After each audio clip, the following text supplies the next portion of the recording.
Good morning, everyone. Let's do some prayers. Om Guru Brahma, Guru Vishnu, Guru Devo Maheshwara, Guru Sakshat Parbrahma, Tasmai Shri Guruve Namah. Om Bhurbhuva Swaha, Tatsavitravarinyam, Bhargo Devasya Dhimahi, Dhiyo Yo Nah Prachodayat, Asto Ma Satgamya, Tamso Ma Jyotirgamya, Mrityorma Amritam Gamya.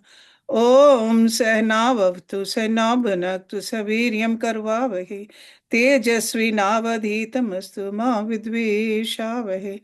Om Shanti Shanti Shanti.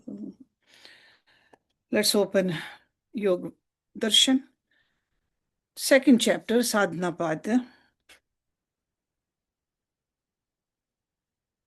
and verse number 29. That's where we ended our last week's class. So he's starting to give us the list of Ashtanga Yoga and what are the benefits also when we are fully established in those stages. Ashtanga, so 8 limbs. Asht means 8, Ang means the limbs. So in 29, verse number 29, we saw Yam, Niyam, Asan, Pranayam. Pratyahar, Dharna, Dhyan, Samadhi. So these are the 8 limbs of Ashtanga Yoga. So restraint, observance, physical posture, mastery of the pranic forces, having your senses in your control, concentration, meditation, and samadhi. These are the 8 components of yoga. And I told you last time, try to memorize them. If somebody asks you what is Ashtanga Yoga, what are the 8 limbs, you should be able चलो बहुत ही अच्छी बात है. हाँ जी, हाँ जी. You should be able to just right away tell them these are the 8 ang or 8 limbs. So now, starting with verse number 30, first he is explaining the yam. And there are 5 subdivisions of yam. So if you remember, yam is the restraint. So how do we restrain ourselves? So he says, ahimsa, satya, asteya, brahmacharya, aprigraha, yama. So these are the 5 yams. Ahimsa is non-harming, non-violence, lack of animosity. Or even you can say abiding in the principles of friendliness, love, and compassion. In the first chapter, he told us if we cultivate the feeling of Maitri, we can purify our mind. So yam, this ahimsa in yam takes us towards that. Ahimsa. Satya, truthfulness, not lying. And ultimately, it means constant awareness of the higher reality. Satya. Asteya, non-stealing, refraining from having that which is not rightfully yours. Brahmacharya, that means self-control. Continence, conserving your sexual energy also, and directing all psycho-energetic resources to the realization of all-pervading consciousness. There's a lot of deep meanings in brahmacharya. Aparigraha, non-possessiveness, not holding, not holding on to one's belongings. And yama, yama is, say, plural of yama, restraint, self-disciplines. So non-violence, truthfulness, non-stealing, self-control, and non-possessiveness are the restraints. So while you are memorizing the 8 limbs of yoga, try to memorize these 5 yam also. On the surface, it appears that embracing these 5 restraints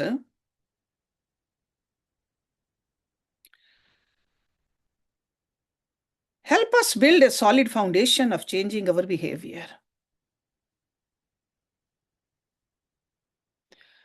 But not only the behavior, these yams, they bring out the noble and respectable person in us. We always like to have a relationship with someone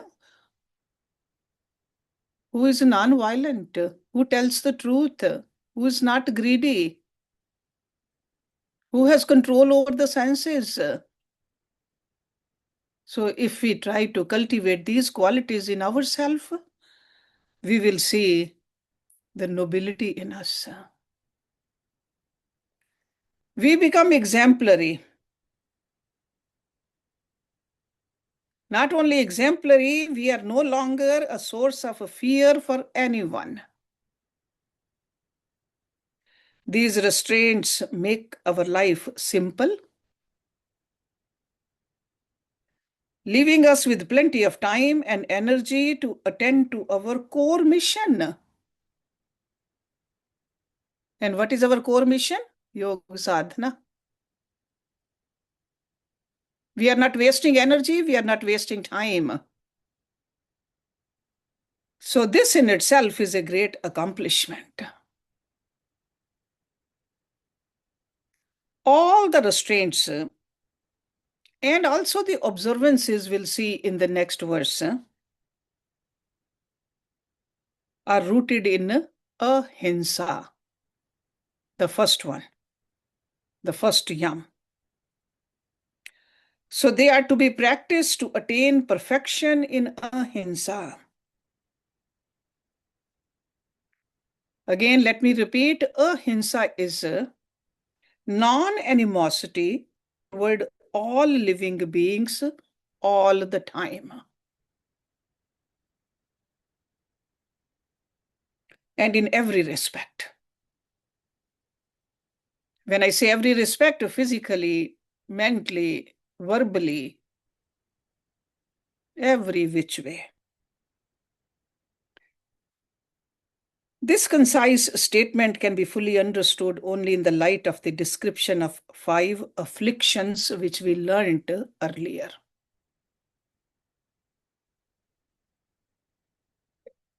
In Sutra 3, all the way towards 9. Afflictions. Without exception, all of us are afflicted with fear. All fear culminates in fear of death, abhinivesh, which is the epitome of loss. And fear is always accompanied by attachment, aversion, and a false notion of self-identity.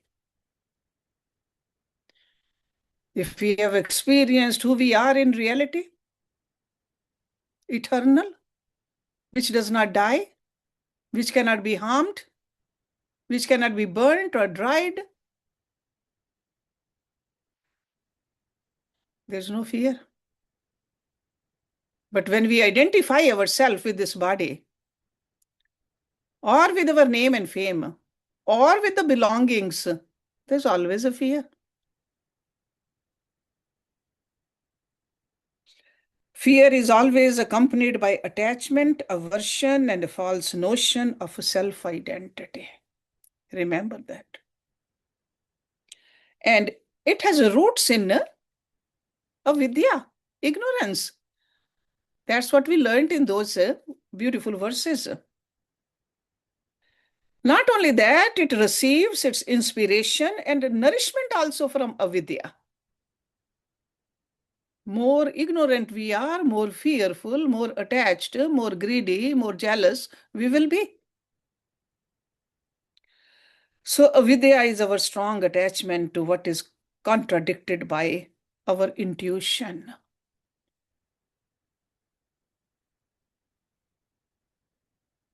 We know the unimaginably vast universe existed long before we were born. And we know the force behind creation is infinitely more intelligent and capable than we are. We know that. Yet we demand proof. And that is the work of ignorance. When we say, no, God has to come over here, only then we'll believe in God. We all know when we are dead, we are nothing. From this nothingness, we emerge again as a living being. We have died several times, countless times, different bodies. The one who turns the dead into the living and gives us an identity is not only omnipotent, but also selfless and infinitely kind. And yet we doubt this incessant flow of its love and guidance. And that is the work of avidya, the ignorance. So, under the influence of avidya, we defend our self identity from the primordial omniscient being who breathed life into it in the first place. So, this avidya driven urge for self defense forces us to build a wall around ourselves.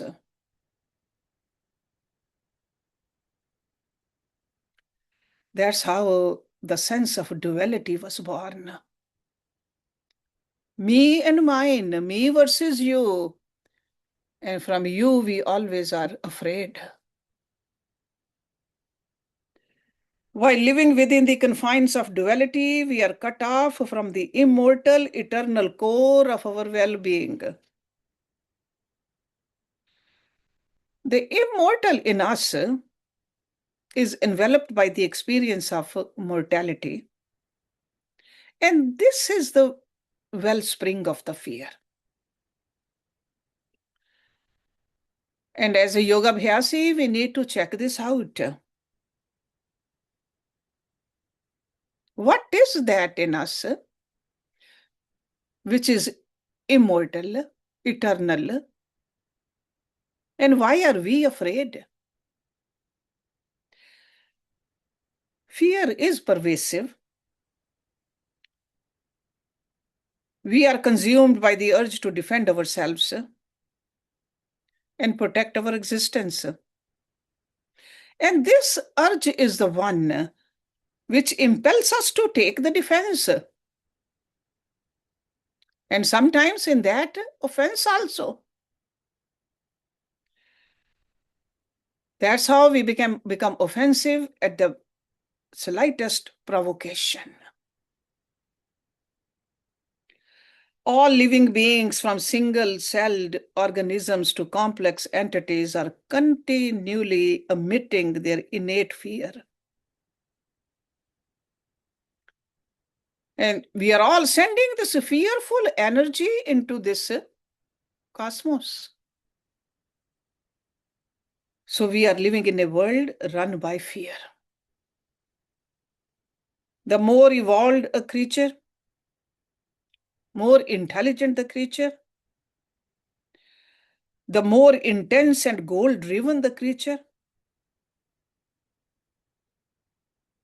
we understand where this fear is coming from. And we can understand how harmful these fearful energies are.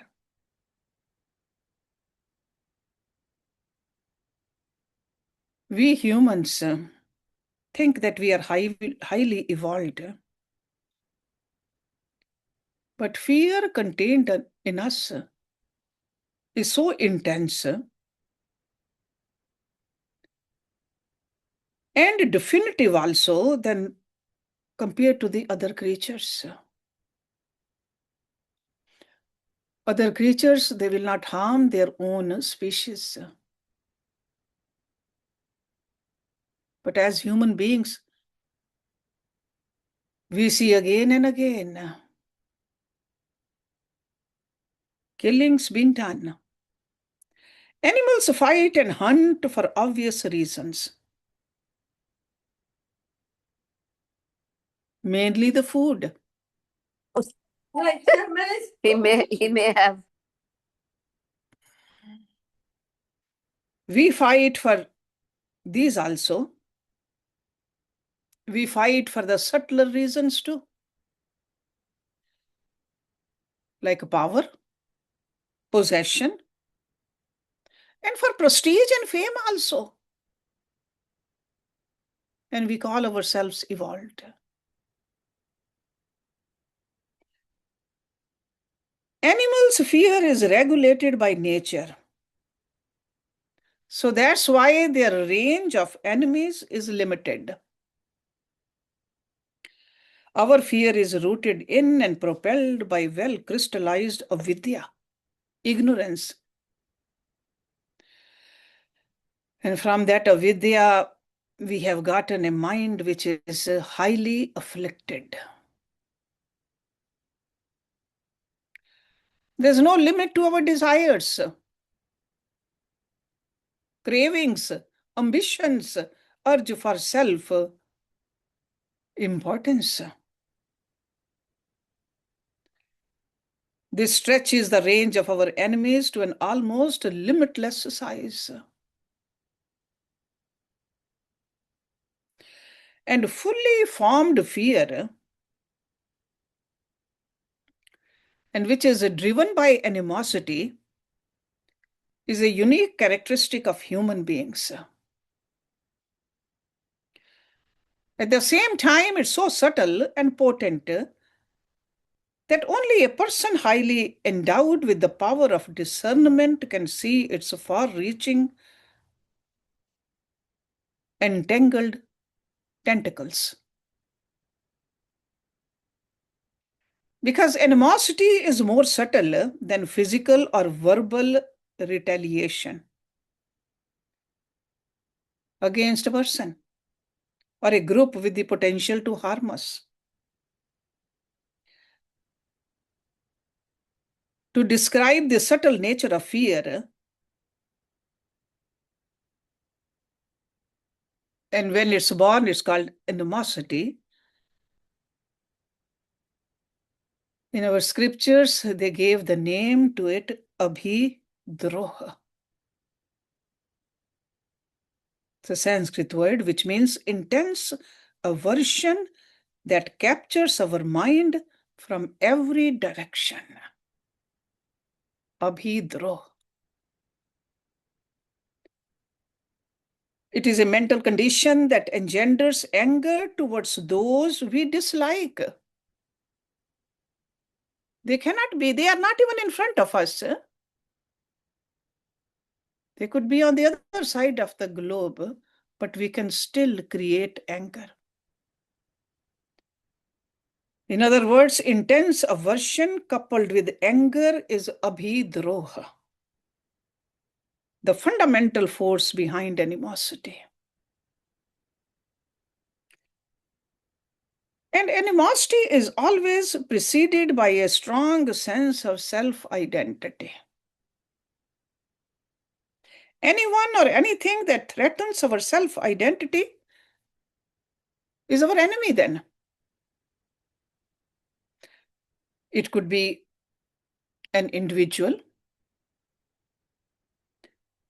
It could be a religious group. It could be also an ideology contrary to our beliefs. This subtle force of animosity not only makes us shout, shoot our neighbor, and bomb other nations, it also makes us harm our most intimate friend. And what is that? Bodhisattva, which we have learned earlier. The essence of our inner intelligence. We don't recognize that we are hurting ourselves all along. That is why Rishi Patanjali is saying that ahimsa is so important. We got to embrace the practice of non-animosity toward all living beings all the time and in every respect.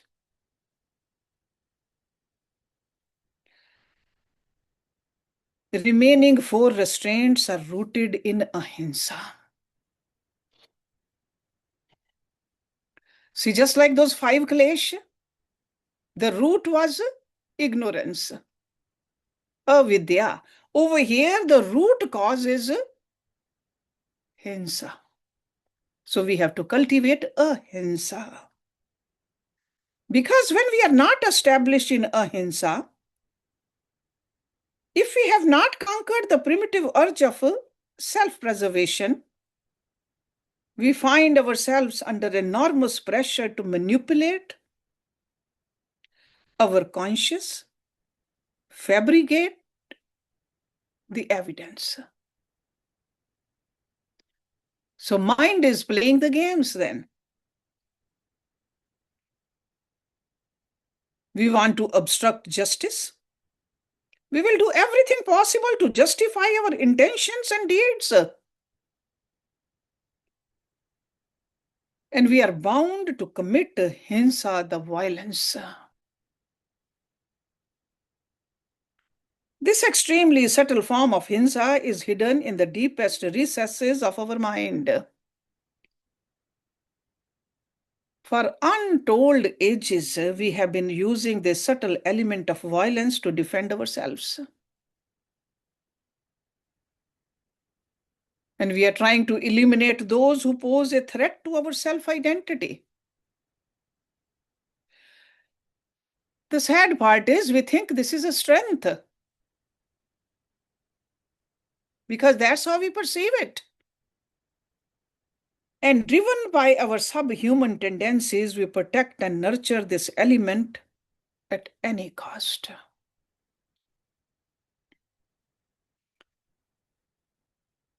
And misled by this destructive urge, we lie. And that's how we move away from the second yam, satya. And in order to hide our lie, we tell 10 more lies. And in the process, we damage our conscience, hurt others, disrupt the peace in both our inner and outer worlds.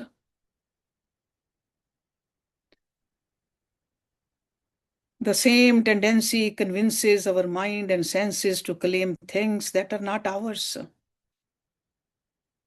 We live recklessly and we consume indiscriminately. This is how we fall from satya, the truthfulness. We engage in satya, stealing. We get caught up in abrahmacharya, sensuality, and we become obsessed with parigraha, worldly possessions. This ground becomes very slippery once we lose hold of the first one. The remaining four restraints, truthfulness, non-stealing, continence, and non-possessiveness are rooted in ahimsa, non-violence. I just wanted to make it clear over here for all of you. Both ahimsa and hinsa are very subtle. And to comprehend the dynamism of ahimsa and hinsa, we need a highly refined and perceptive mind. Ordinary people have no capacity even to detect the element of violence at a subtle level.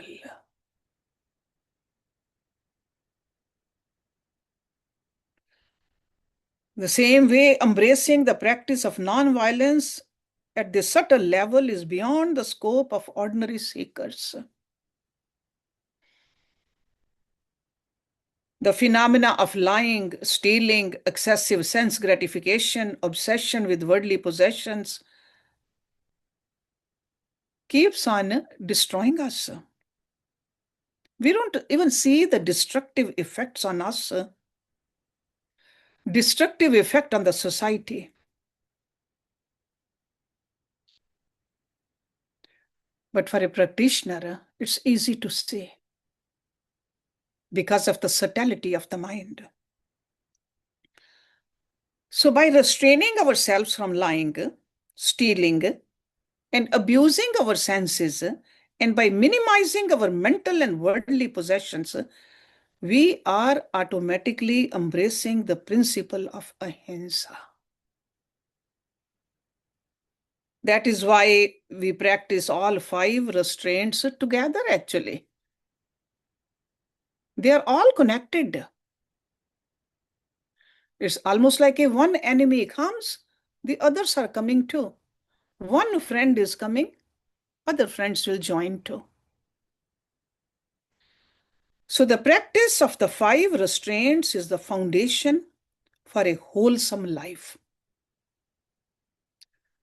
In spite of the differences in our spiritual, ideological, or professional orientation, we all agree that we have a common goal. And what is that common goal? Living a healthy, happy, and fulfilling life. Don't we send those wishes to our friends? Or even people we haven't seen these days on Facebook, when we hear that it's their birthday, we just send these wishes. May you live happy, healthy, fulfilled. Because all of us want that kind of a life. And to describe how these restraints serve as the ground for achieving this common goal, Rishi Patanjali is introducing this next sutra to us. Sutra number 31. Jati desh kal समय अनवच्छिन्नः सार्वभौम महाव्रतम. Jati means a race or a class or a group, or it could also means ethnicity or a species. Jati. The Sanskrit words have many meanings. Desh means location, country, place. Kal means time. Samay means circumstance. Anavachinna, that which is not affected or confined. Anavachinna. Sarvabhaumaha, universal, pertaining to every aspect of ground or a vantage point. Because sarv means all, bhaum means ground. Mahavratam, the great vow, the highest observance. See, Maha means great. See, just like a Maharishi, Maharaja. Maha means great, and vow means guiding principle. So this is in connection with the last 5 restraints or the yams. So he says the previous 5 restraints which he mentioned are not affected by the factors of class, place, time, and circumstance. What does that mean? They are universally applicable and constitute the great vow. These are the Mahavrat for everybody. No matter where we are, no matter who we are, no matter what the time is, in every circumstance, they need to be followed. We all know the yoga sadhana can be divided into 2 major categories. There's a yoga for aspiring yogis and yoga for those who are accomplished. Okay, so yoga sadhak and yoga siddhs. Aspiring yogis must assess their current physical, emotional, and intellectual capacities before undertaking the practice. See, just like when we go to any school or we went to any school, we had to know, do we have those credentials? Preliminary credentials to enter or not. So this is what a yoga abhyasi does. They must decide whether mild, intermediate, or intense yogic disciplines are appropriate for them. And that includes the physical cleansing also, the physical strengthening exercises also, the meditations also, the pranayams also, and following the other rules also. Yoga sadhana. And accomplished masters, on the other hand, they must maintain the highest degree of discipline. They cannot say that we are already there now and we don't have to practice. They have to practice even more. They are exemplary for the yoga sadhaks. So in the previous sutra, Rishi Patanjali introduced a list of 5 yams or 5 restraints, and ahimsa is the ground for the remaining 4. And he is leaving it to us to decide how stringently to embrace them. In this sutra, however, the standard Patanjali is setting for practicing the 5 restraints is not only to the first category, but to the accomplished yogis also. So there are 2 standards for practicing ahimsa. Like killing a human being is a murder. Killing a fish is not. But for a Siddh yogi, killing a fish is a spiritual offense. But not for a fisherman. Hunting in and around a shrine is an offense. For a hunter, hunting in the forest is not. For some Hindus, eating meat on certain days, especially the 14th day of the moon, is an offense. But the same person doesn't think that it's offense on the other days. In day-to-day life, it is a grave offense for a soldier to shoot someone, but it's not an offense for a soldier to kill an enemy on the battlefield.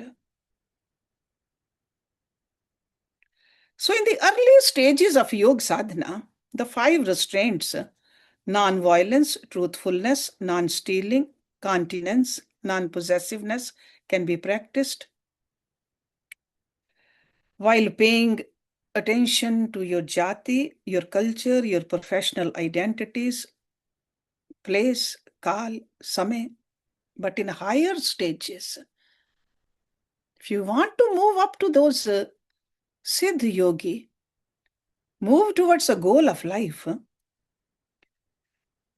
there is no room for compromise. That's what he's saying. We are expected to embrace these restraints without heeding our class, identity, place, time, or circumstance.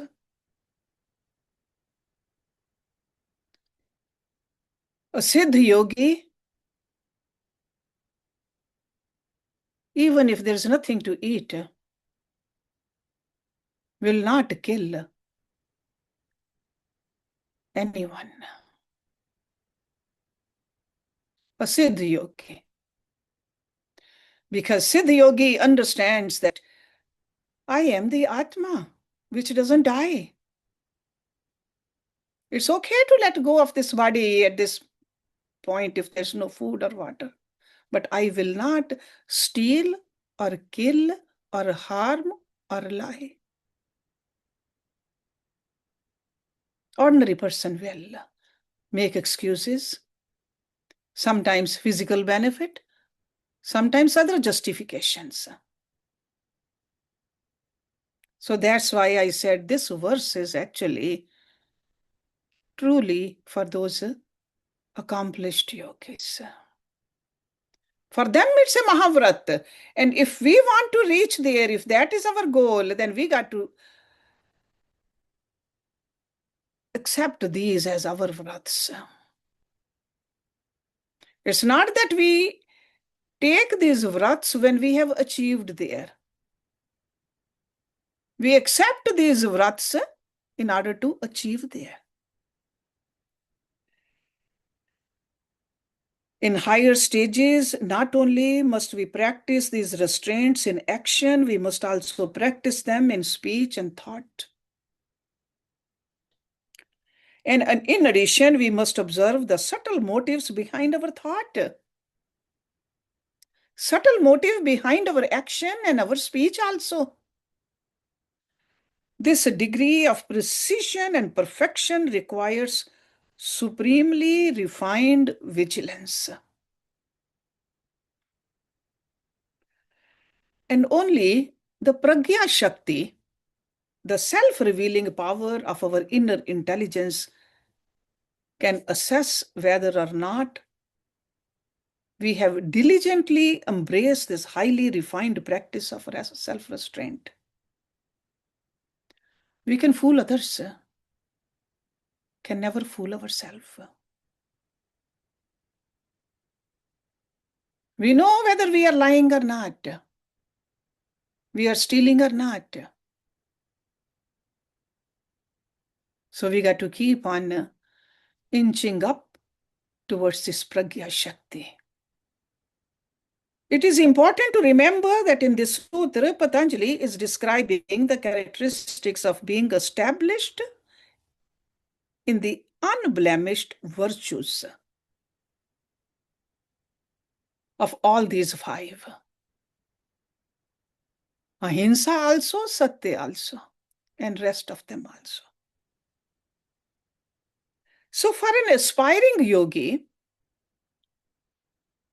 like the beginners or intermediate yogis, the practice begins with cultivating these virtues until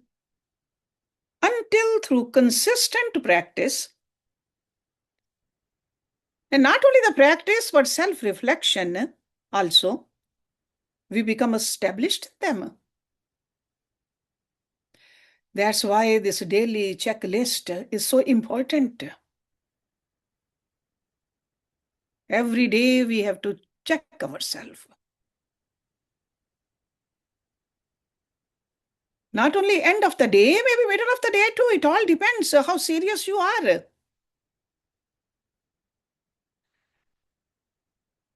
Until that time, we practice these restraints as one of the limbs of yoga, continually raising the bar as we become stronger and more enlightened.